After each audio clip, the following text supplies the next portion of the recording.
Good morning, good afternoon, good evening. My name is Mike Anderson. I'm the founder and CTO at Tealium. We are having our first webinar of 2025 today around the topic of owning your data with Rohrman Auto Group, Snowflake, and Tealium. Gentlemen, I want to go around the horn a little bit and do some introductions. Ryan, why don't we start with you? Talk a little bit about the journey you've been on for Roman Auto Group. Yeah, no, hey, Mike, thanks for having me on today. So my name's Ryan Rohrman. I'm the dealer principal and president of the Rohrman Automotive Group.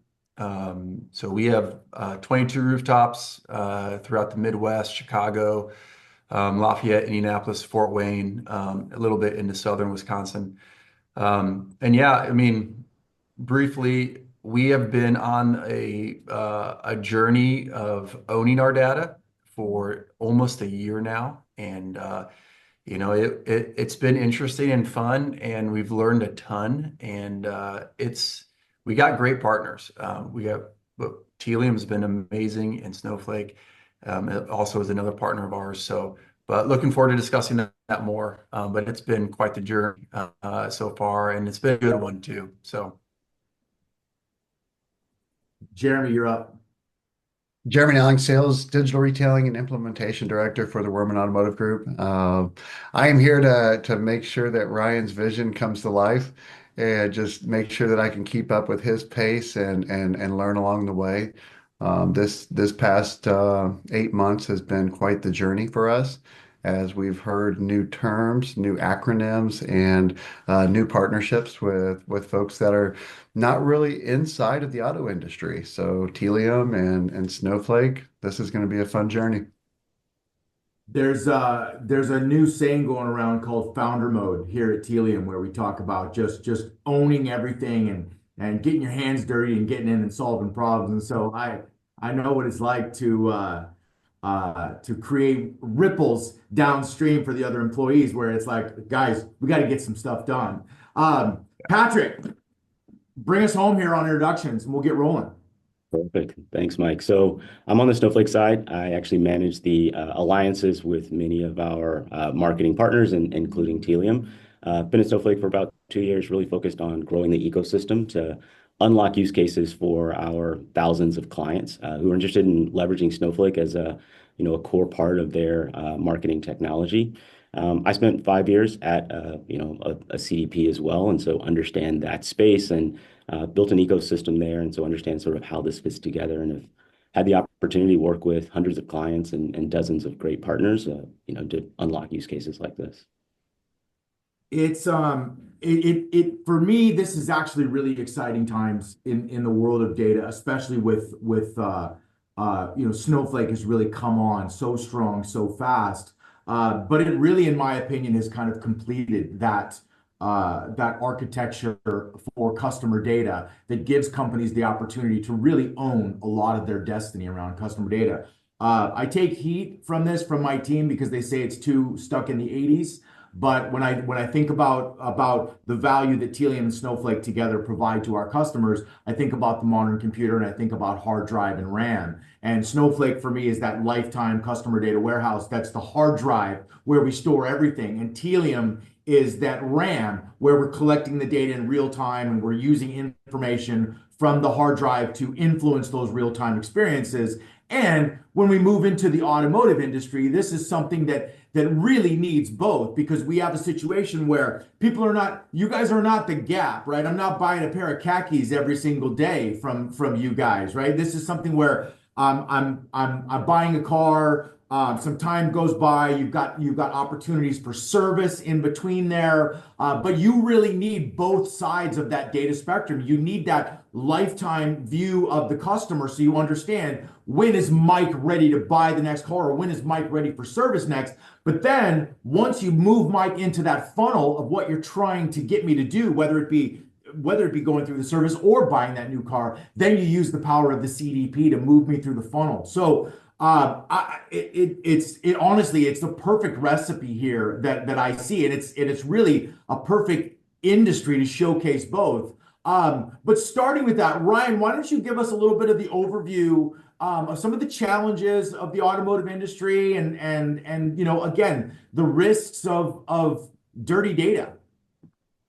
Yeah, so every single dealer in the United States, we can all agree on a few things. And so we can all agree on is you need a DMS and you need a CRM. And so for years, those two pieces of tech have really been the brains of everything we do. It's where we store our data, and then the CRM. It's where we activate and we engage with our consumers. And so what we found though is that the data is bad. And so it's really because of multiple things. It's either input is bad from our employees, or potentially input is bad from customers giving us bad data. On top of that, you also have consumers change. They don't have the same car that they bought 10 years ago.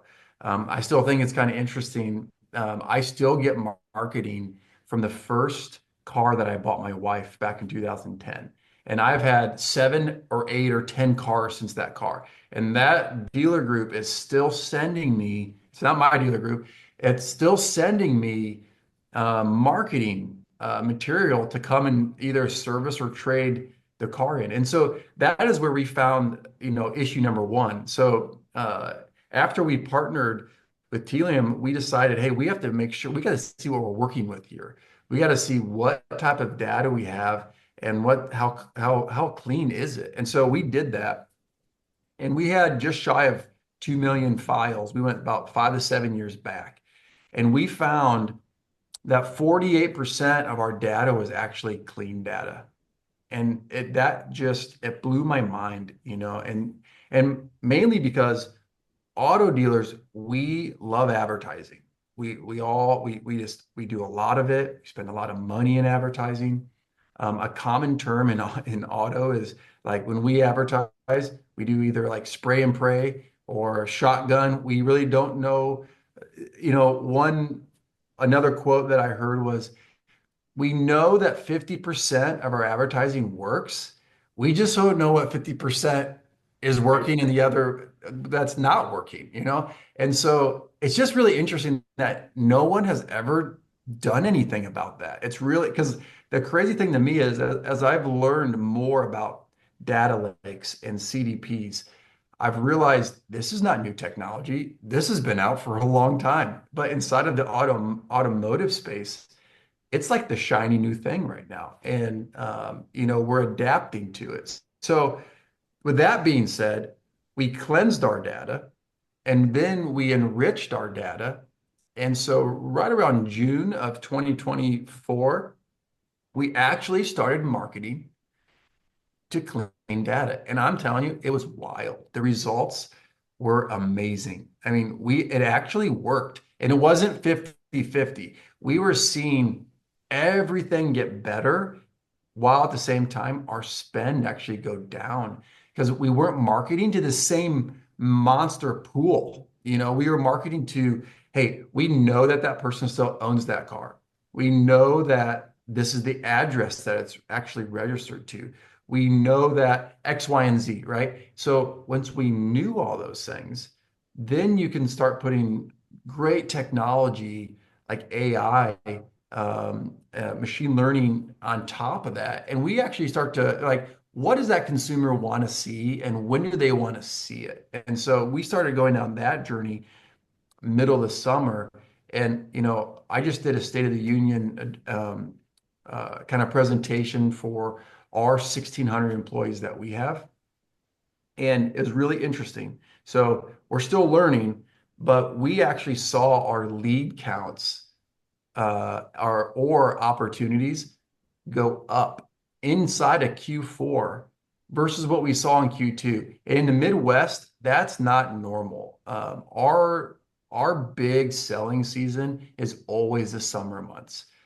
We have, it's been 0 degrees where I live the last couple of days. I mean, it definitely affects car business, but we saw an increase in leads and opportunities inside of Q4 because we started to own our data and we were using clean data and not, we're done with the shotgun advertising and the spray and pray and not knowing which side works. We know which side works now. And it starts with clean data, but then the partnership of, well, with Tealium, who is, we're going to push that data in, and it's going to tell us what we need to do with it. And then we can activate it and get it out. And that's been a great, great process. It works.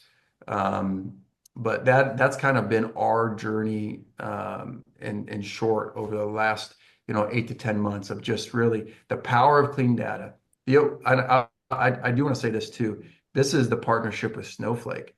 So inside of the DMS, inside of a dealership, we're not able to write back clean data. I don't have an exact reason why. There's some legalities with that apparently, but it doesn't matter which DMS you're using. You cannot write back clean data. So after we cleansed and enriched our data, we had to do something with it. And so that's where our relationship with Snowflake really blossomed. And it became, we refer to our Snowflake as our single source of truth. So we push everything to Snowflake, and then using their Snowpipe, we push it to Tealium. And I'm telling you, it's, if you don't have that single source of truth, you're missing out on it. And what we're able to do with Snowflake's marketplace in terms of getting more unique users, enriching, cleansing data, all without having to move the data. Every time you move data, it's dangerous, and so the power of Snowflake Marketplace is we don't need to move it. It all happens in there. And then, then we can do something with it. So that's the automotive space in a nutshell of just, we all have dirty data, but we need a place to put it that's clean. And then we need a partner that can tell us what to do with it so that we can activate it and it works. Amen, my friend. Amen. There is no shame in cutting bait on a stale lead, on a bad lead. I think this is a mind shift for marketing, right? A lot of them just want ever growing lists, but the reality is we're in a time of efficiency. We're in a time of every dollar of spend matters, and people are putting a lot more KPIs on the performance of businesses and saying, look, we're going to spend $1. I want to make 10. Figure out how to do that. It's not just, hey, I've got 50 billion, I've got 50 billion leads in my database. Awesome. That's a little bit more than the people on the planet, but it's great that that's such a big number.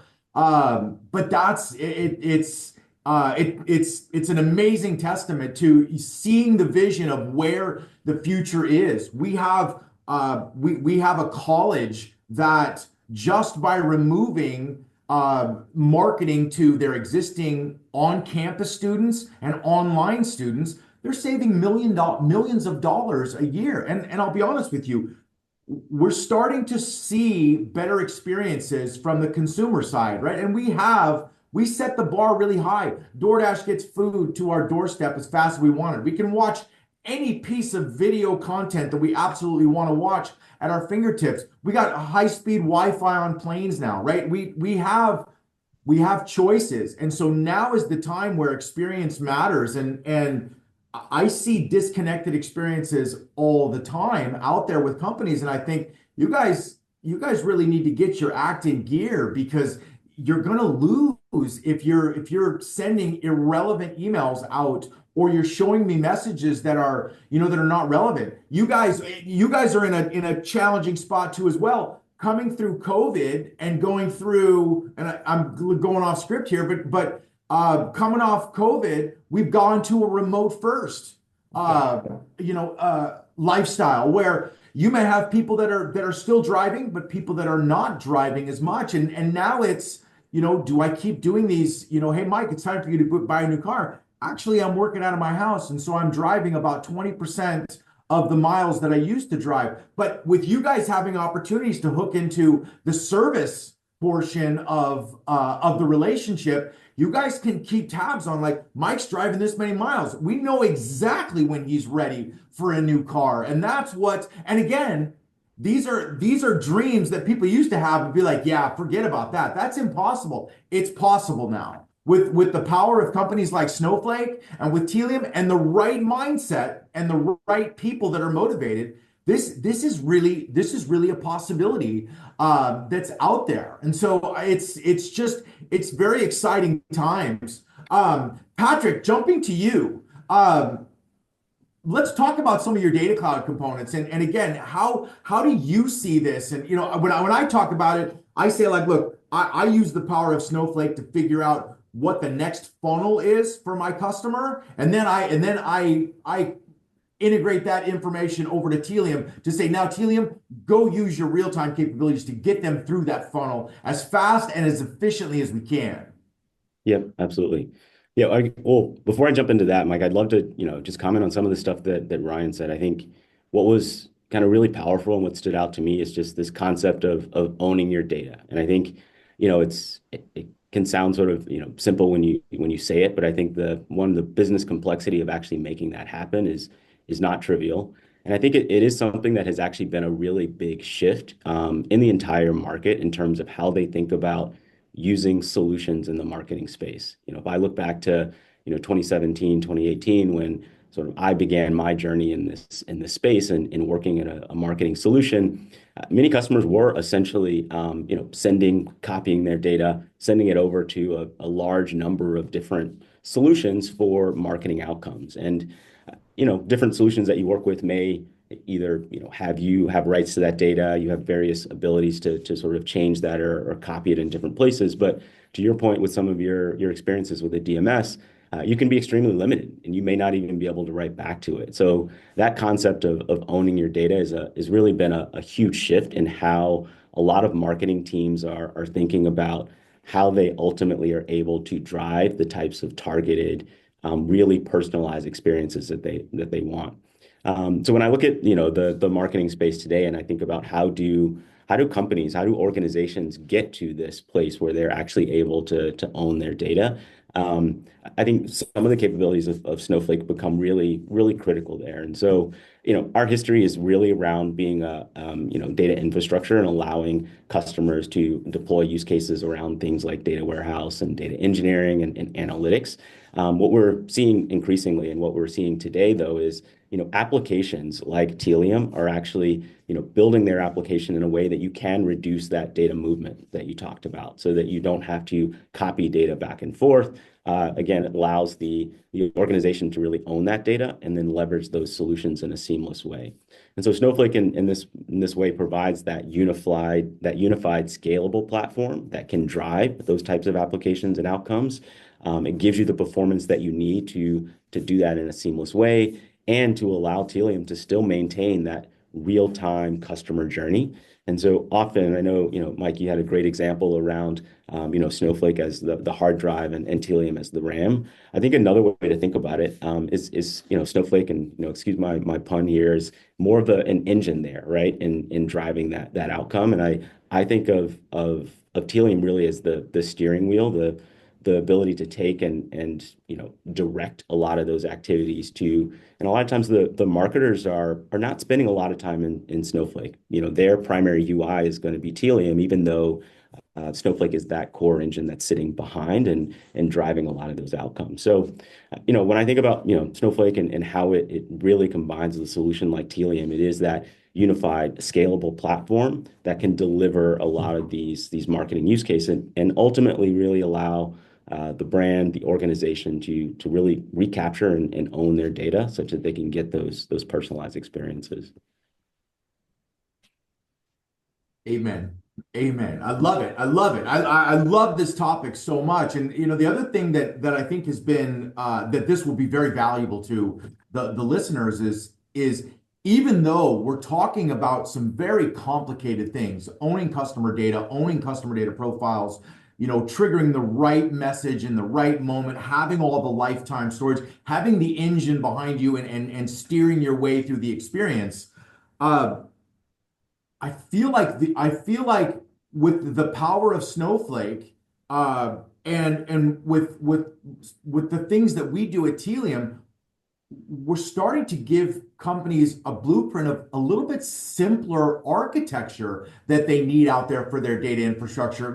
I've seen so many diagrams over the years where it's just this microprocessor with all these lines drawn to it, and it was so complicated. Now when you come in and say, look, all of our data goes here, this is our engine, this is where we do almost everything, and this is where we store everything, and then we've got these other solutions out here that we connect to make sure that the experiences are great. It starts to make this more understandable for companies to say, like, this is not, I don't need to be an MIT PhD to be able to figure out how to launch this stuff and how to work it. Now, you guys might be MIT PhDs, and that would be amazing. But the idea is like we've got some really solid infrastructure. And when you start adding like a visualization layer on top of that, where you're starting to not only own your own data, but you're starting to own maybe your own analytics,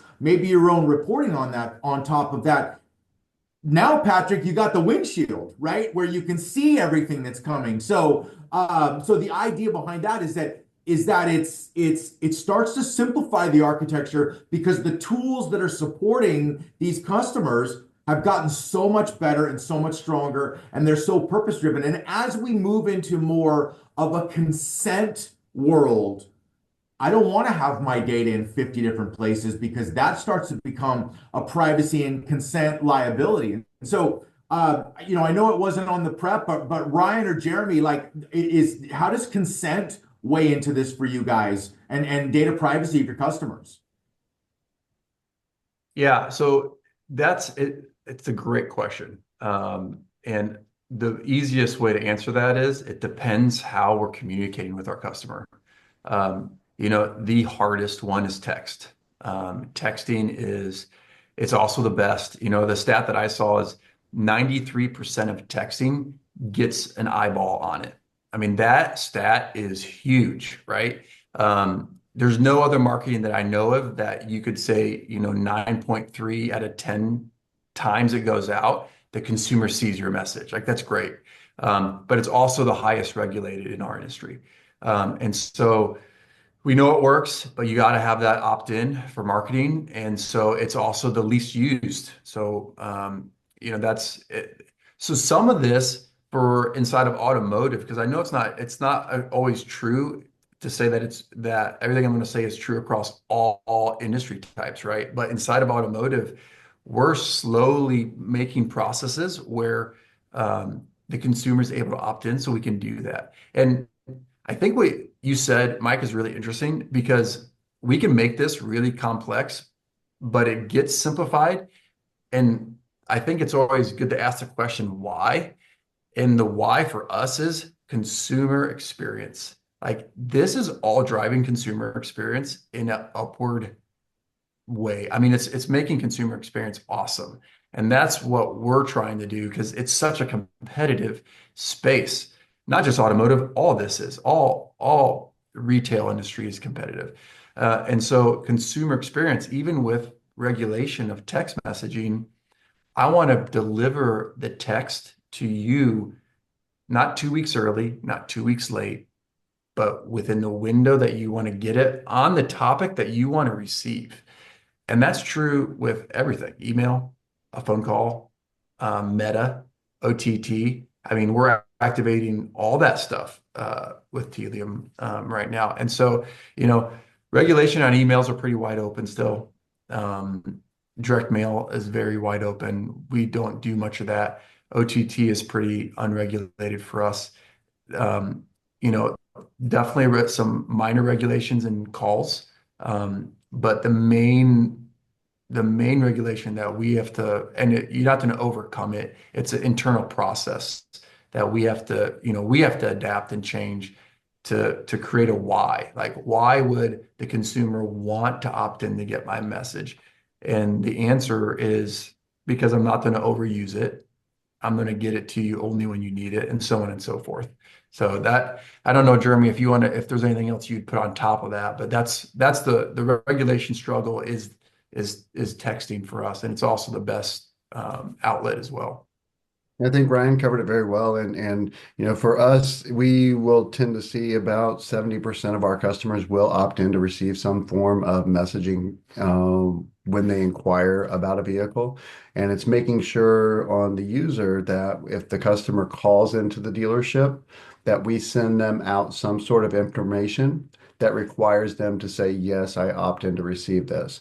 And we have a couple of platforms partners that provides the customer with very thorough information that the very first thing that it'll do is it'll say opt in to receive this message. And if they do, great. Now we can go ahead and continue to communicate with them going forward. I think our nature is to actually want to. No, we're not European. They may be a little bit different, but the nature is to say, you know what, I'm okay for opting in. I'm okay for giving data because I want to have a good relationship. We give a lot of information to Apple and Google and Netflix and Hulu and all these different vendors because we have an excellent value exchange. And Ryan, you said it right. Right? Can't send it too early, can't send it too late, can't send the wrong message. You know as well as I do that if you guys have a use case that says, hey, we want everybody to opt out, perfect. Just spam them with texts nonstop, right? Guaranteed. So the idea is, right? It's that relationship, and in some cases, this is where again we talk about the simplification of the customer data architecture. I used the term last night with my team with using Snowflake as a backstop, right? The reality is I don't have 50 different systems all saying like, hey, I just saw a new customer. I'm going after him with my system. Hey, I just saw a new customer. I'm going after him with my system. Because you know what? That uncoordinated view of the customer experience, you know what it leads to? It leads to overblown experiences coming to the customers, and it just results in an opt-out. And so there is that power and I'm so happy to see because 10 years ago, 5 years ago, CDWs weren't real commonplace with customers out there. Now everybody sees the value. Everybody knows that they need that to win. And so now it's just completion of the architecture for me that like we have everything. And so it's I don't know. I'm super fired up as you guys can see, but let's jump into are there any specific use cases you guys want to talk about that you guys have been doing that are notable or is that too much secret sauce? I'll tell you my favorite one, and then I'll pass it to Jeremy. So like I love stats, and and then trying to find where that low-hanging fruit is. And so the whole concept of abandoned shopping cart, it's probably one of my favorite ones inside of automotive. Our completion rate as an industry is terrible, and it doesn't matter if it's like a VDP. Doesn't matter if it's for scheduling service. It doesn't matter if it's filling out a credit app. A really good completion rate is like 30%. And so the problem is in the automotive space, we have not been able to know. We didn't even know that, number one. Number two, that's 70%. 70% of our potential customer base is interacting with our websites, and we can't do anything to help them. And to me, that number is just crazy. I mean, everything we do is to drive people to our websites. Everything we do is to drive people to our websites. And yet we only get to see 30% of the results of that. I mean, that's insane. And so the ability to have the Tealium tag on all our forms, we're starting to ingest that now. And now we're able to, Jeremy sent me something this morning and it was awesome. It was a BDC center calling the customer and saying, hey, customer name, I see you stopped halfway through filling out your service inquiry. Can I help you finish that? I mean, that's powerful. I mean, the reason people stop filling out forms is not because it's not always because they want to stop. It's because their boss comes in, they got to put their phone down. Their kid needs them. They put their phone, whatever. There's a million reasons why, right? But that you lose track of it. Even today, I've probably started 15 different search engines that I did not answer my question, and like, will I go back to those? I don't know. We'll see how many of them use a CDP and it'll send me an email and I probably will. So like I think that so far has been my favorite, is uh, because the numbers are so big, we can start to effectively market to 70% more that are already responding to our marketing message. They're already on our website. I don't need to go out and get more. They're there already. I it's huge. So I love the abandoned shopping cart uh, customer. It's my favorite audience type so far. What do you Jeremy, think what's some of your the favorite? Right now, I would say that it's the abandoned digital retailing tool because it can allow me to follow up with that customer uniquely once everything is aligned. I heard the term micro audiences, and a micro audience is somebody that we used to not be able to market to in the way that we would desire. So with Meta and Google, you need to have usually around 1,000 consumers to be able to target that customer. And it's a very broad message that you're sending. It's the same message to all of those customers. But with a micro audience, I'm now able to identify a smaller group of consumers that went and did X, Y, and Z on the website, and I can tailor that message to what actions they took on the website. And so, what was really cool about yesterday was we brought a majority of our director team together, and we had your team joined us in Chicagoland, and we had an audience building session. And for me, it was very exciting because I was able to look back at a board, and from where I thought of maybe 10 to 12, and I started to stall out, it grew to 30 plus different audiences. And it's like, okay, now we can build all of these and we can build content that's supportive to every single one of those. And what's important to one service director in one region could also apply to another director in another region. And now we're all going to be sending the same unique type of messages for each one of those individual audiences, not worrying about, hey, we have to send it to 1,000 people and they may or may not be in the market for X, Y, and Z. But now I can target them specifically on the actions that took place on our website, looking at the dynamic fields of the year, make, model of however many vehicles that they did look at on the website and service that customer the right way without being overbearing. Yeah, it's exciting times, Patrick. You've been in software a while, as have I. This is an exciting moment to be at a vendor that we used to do things that help people optimize kind of their job internally, or some more efficiency internally. But the power of Snowflake, I see Snowflake driving so much effective change and efficiency within businesses by really letting them think outside the box and dream big about what they can do with their customers, because data is so powerful. I mean, you have to be thrilled about that stuff. But talk to me about Snowflake and some of the big value adds in automotive that you guys are really seeing. Yeah, absolutely. I think even if you think about the two use cases that Ryan and Jeremy talked about, right? So, abandoned cart and the complexity of actually making something like that happen. You need to know that the customer is on your site. You actually need to know who that customer is, and if you have access to them in some other way through either email or SMS, like we talked about before. You need to know what they were doing on that site. You need to know, is there a customer service representative who's reached out to them before? You need to know, are they in a journey in terms of, a buying cycle and some other, have they recently had a service visit? So there's a ton of background and history that you ideally would want to know about that customer to then have the most targeted follow-up. So in order to actually be able to drive that abandoned cart, you have to build that data, that underlying understanding of your customer, and then be able to actually act on it. And then when you think about something like a micro audience, right? Similarly, you need to have a lot of granular detail about the historical behavior of all of these customers and those different touch points and their experiences.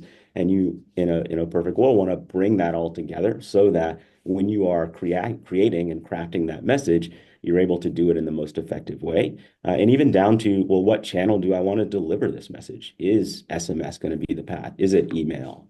Is it another channel that I want to deliver that? All of that could actually be brought together, and making those things happen gets, obviously extremely complex. And so you do need the power of a really scalable platform to bring all of that data together. And then you need an application that can allow you to connect those dots in a really seamless way and actually deliver that message on the right channel at the right time. So, it's an example. I think those two use cases are great examples of why having Snowflake underlying these marketing applications can give you some of the insights and the data to drive that personalized experience. So anyway, I think when you think about Snowflake in terms of what it's doing in the marketing space, it really is around unlocking access to that data. It also, when you get into consent, privacy, and governance, a key thing about Snowflake's history is consent. Well, privacy and governance has always been at the core of the application. And, consent is brought in from those customers. You're able to connect that directly to those individual profiles and leverage that in a seamless way within Tealium as well. And so those are some of the things that I think are really driving value and really unlocking things for customers here. I think we're coming to a time where we get to kind of the holy grail of customer experience, where we get to audiences of one, right? Where you've given me such unique input as a consumer that I have a very customized audience and customized experience, right? You may be the exact Jeremy and I may be the exact same from a profile, but he may like SMS and I may prefer email as a touch point. And so we get to that audience of one. And Ryan, part of the thing that I've been telling since I founded this thing,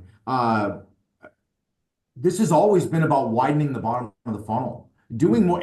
Anybody can go shove more into the top, right? We can double everything and quadruple everything and just get so many more people coming through the front door. But if we're not optimizing the bottom of the funnel, then we're not really gaining on this. But if we can figure out how to build an engine and widen the bottom of the funnel and get to where our experience rules, and it's not as complicated once you get the right partners and once you get the right tools in there. But once you start widening the bottom of the funnel, then Mr. Marketer, Mrs. Marketer, have at it. Go expand your list, shove as much as you can into that top of the funnel, because I'm proud of the engine. Our engine may not be, your engine is sitting at like 30% and you're missing out on 70%. Think if you could flip that, you would say, go spend, go get me customers, because you know what? I got a 7 in 10 chance of converting them now, and I'm happy with what that does for my business. Yeah, I think you nailed it. And that's one thing that I was actually thinking about the funnel when I was with some of your team members the last 2 days, because historically in auto, we've never wanted the fringy customers. It was too much work. It was too much work to pull them down, and so we would always, and that funnel gets so tight, at the bottom, and that's where we all compete for those customers. And customer experience is bad because every dealer and their brother bought the same list and is paying the same people, and they're getting blown up from every angle, right? And I think with this relationship, it changes all that. I like your example. It definitely widens the bottom of that funnel, and potentially, I don't even know if the shape's the funnel anymore. It might just be a cylinder, because we want to get as much on the top as we do on the bottom. And historically, we just couldn't handle that. It's too much. There's too much data. But now you can, like you said, you can put as much as you want in the top, because you have this relationship of Snowflake to Tealium. It's doing all the heavy lifting. And then your activation, which when we say activation, I just love the word experience, The consumer experience is the activation. It's coming down that funnel or cylinder, and it's unique. It's unique to them. And I do believe that that keeps them more loyal to whoever it is that's marketing to them. So in this example, they're loyal to the Rohrman Auto Group, because man, that experience is unique. I'm not going to go to these third-party marketplaces. I don't need to, because oddly enough, when I think of that I need something, it's there. And then I'm not spamming or deleting because they're not overusing it. Man, my experience is great. I'm going right down the side of that funnel, and the floor is huge because of how much data you're dealing with now at the top. It opens it all up, and yeah, I think you nailed it. I love that concept of widening the funnel at the bottom, because it's true. That's what it's doing. Yeah. It is. I mean, I've been saying it for years. It's so much easier to double revenue if I can get more out of what I already have. And now the beautiful part about it is that in this, in this old time where I would buy so many lists and I would get so much data, and I would get a lot of fringe customers that, what, some of those things are really hard to make sense of. And now we're getting to the point where as you start to grow, and you said it, the perfect funnel is a cylinder. But as you start to widen it out, and as you start to get more data through, you have a bigger engine now with tools like Snowflake and having that real-time interaction data in there.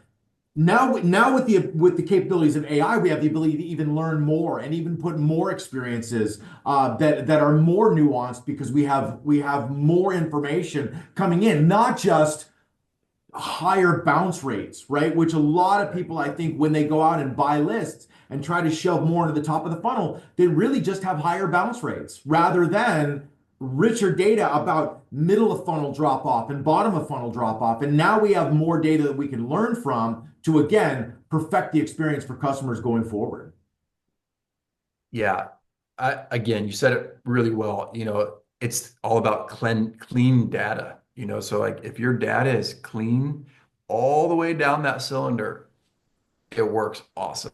And that's, again, that's where the relationship and partnership of Snowflake and Tealium, I think, is that it works so well, and potentially explaining to someone is complex, but actually when it's working, it's so simple, and you just keep putting more and more into it. And if that data is clean all the way down to the bottom, which you can do now, and you could never do that in the past, at least in our sector, man, it works. It takes the load off, because the other side of it is if you give me 10,000 leads and I'm accustomed to dealing with 5,000, what does that do to my staff inside? Because like it's not just customer experience. My employee experience needs to be really good too, and so I'm overworking them with less results. That's mentally daunting, like if you're only closing at 10%, like what do you feel about your success in your job? I mean, that's not great. If you can get to a 30% closing rate, which is doable now inside automotive, that's high. You feel better about yourself too. And so like that internal experience has to be just as hot. Like we have to believe that that's important, just as the customer experience is important as well. So it does both at the same time. It's thinking like that's why you're the man on top, because that's really, really important. Your employee health is key. And, any CEO can out there and can go and set gigantic numbers for everybody that everybody misses. And you got to think about that.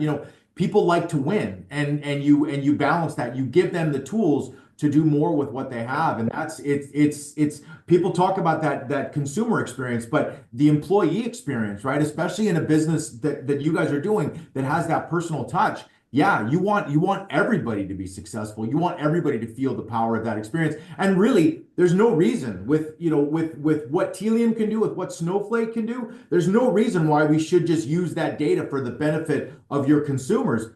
we should be using that data for the benefit of making your employees happier and making their lives better. Yeah, totally agree. It's the whole ecosystem is making it better for everyone. And it's a really it's beautiful to see it, because you can't, like you said, from my perspective, yeah, I want to grow. But man, I got to get every one of my employees to buy into that. And it's only going to do that if it's better for them too. So and it works. It just does. I mean, the marriage of these two tech stacks together, it makes experience better on both sides, internally and externally. So I love it. It's great. Well, the topic of the webinar was around owning your data, and we're coming up on time. I want to ask you guys real quick, like, what are the top 3 benefits of owning and utilizing your data that you guys see? Just real high level to round us out. I would say top 3. So, I mean, I think this is important from my perspective. Like, number one, when you own your data, it gives you a better way to control your expenses, which is huge. I mean, like you can't just keep spending more, right? So owning your data lets you actively control your expense so that you're more efficient. So like I think it's when I talk to other people in my role, we talk about expense control all the time. So um, and everyone's trying to sell you something new all the time. And this Tealium and Snowflake, they give you the ability to actually get away from just spending money on advertising and not knowing what's happening. So it's a phenomenal expense control mechanism in terms of that. Number 2, um, I think owning your own data, it lets you provide customer experience at a whole new level. I mean, I in the State of the Union address that I did to my employees over the last couple of days, I talk about the difference between conquesting and retention. And conquesting for growth, it's part of business. You're going to do it. If it's the main part of your business, that's hard. It is hard. It's a hard way forward if you're going to grow your business through conquest. Um, on the flip side, if you can grow your business through retention, oh, it's great. Like selling happy repeat customers who tell their friends and family and neighbors about their experience, like that is a great equation for growth. And so you probably want both at some level, but what percentage of each one of them is driving your business forward? If retention can have 50 to 60% and your conquesting is 20 to 30%, that mix, not only is that healthy, but it's profitable. And I think that's important to consider as well. And so by really trying to care about consumer experience, it's going to drive your retention model. It just is. And so when you own your own data, you're going to drive retention. Driving retention is for sure a great way to grow your business. Third, I do think that we just talked about this, but I strongly believe that by not chasing bad data, because that's what in my industry, we chase bad data. And all it does, it puts a heavy lift on every single person who works for me, because I'm just putting this daunting task of call them, email them, so on and so forth. It never ends. And your close rate on bad data is terrible. It's bad. I met with the CEO of Cars Commerce just the other day, and I told him, I said, I really don't want your third-party leads. I really don't want them. I want your data. If you give me your data and let it ingest into my system, I'll generate my own leads that are better than your leads. And he understands that, but he also says, well, I can give you both, but you still need to buy third-party leads because it's our business model. And I get that. But I truly believe that, If you like car industry standards right now, an HTML formatted closing leads is probably like 10 to 12%. We do a better job than that just because of our process and our partnership that we have through our CDP and with Tealium and Snowflake. We're probably 18 to 22, 23%. So we're doubling that. There's more there, but it's all about having clean data. You will always close and be more successful with better, cleaner data than you are with partial clean data, dirty data, chasing third party data is at some point, I don't think it'll ever be gone, but it has to be a very small part of your business. Because when you can actually start ingesting better data into this mechanism, of Snowflake into Tealium, that's first party data to yourself. And that is going to drive your success rate internally through the roof, which also increases the experience of your staff because you don't need as much and you get more. And I think that's really important. It's like we all want to grow, we all want to make more money and get better, blah, blah, blah, blah, blah. That's true, but it doesn't mean you need more leads. It means I need better leads, and owning your data drives better leads, drives better experience internally with your staff, so on and so forth. So those would be my three big ones so far. I love it. I love it. Patrick, you guys at Snowflake, you guys are truly on the mission to get businesses out there to own their data. Talk to me about the big benefits that you guys see or the rewards you guys see in this area, because it's such a major shift in this industry. Yeah, absolutely. I think, obviously AI is massive right now, and there's a lot going on in that space. So I won't harp on that, but I think I do want to focus on some of the second order effects that we're seeing as a result of that, right? And so one of them you talked a ton about, Ryan, which is just data quality. In order to get the right results from any type of AI or advanced analytics initiative, you need to have quality data. And that goes back to things like data governance and provenance, understanding where that data came from, understanding along the entire data pipeline, like how that's getting managed and how that's getting brought together. And so that is a huge common theme that we're hearing increasingly from customers in every industry, is just the importance of data quality. Another key aspect is flexibility. I think we're increasingly seeing just massive changes in industries, how customers expect to interact with companies and organizations, how business is done. All of these things are changing so rapidly. And so this idea of being flexible in your infrastructure and how you manage data and applications is also a really critical aspect. And then the final piece, and you talked about it both from the concept of customers and for employees, but this idea of trust, right? I think one of the risks around AI that commonly happens is that you're getting can get bad results, and right, sometimes that's driven by poor quality data, poor models. There can be a variety of different ways, but if you are simply using some of these advanced tools and not understanding how you got there or checking those outcomes, you will start to erode the trust of your customers, of your employees, of your key stakeholders. So these are some of the big things that we're really hearing right now is, how do I improve data quality? How do I improve the flexibility both of my data infrastructure, but of my business in general? And how can I maintain customer trust as all of these things are changing around me? And so it's a big focus for Snowflake, obviously, in terms of how we work with both our products and our customers and our partners to drive that. But those are some of the big themes that we're hearing.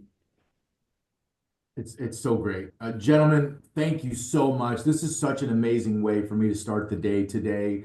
Ryan, Jeremy, really, really appreciate the time coming here. I can say I deal with a lot of companies out there, and I've been doing this. I've been in data. I've been real-time analytics since the late 90s. You guys truly at Rohrman Auto, you guys truly are a four-leaf clover. You don't see these very often, right? And when you do, you got to stop and double check. Is that what I saw? You guys are nailing it. You guys are really nailing it, and I'm excited to be partnered up. Patrick, amazing spending some time with you. I hear so much amazing stuff about you from inside the organization. I'm glad that we finally got to connect and spend some time together. So, gentlemen, thank you so much. This was an excellent webinar. This is a great way to kick off 2025. This is the future. What you guys are doing, this is the future. Awesome. Yeah. Thank you. Thank you, Mike. I appreciate it. Great conversation. Patrick, nice talking with you as well.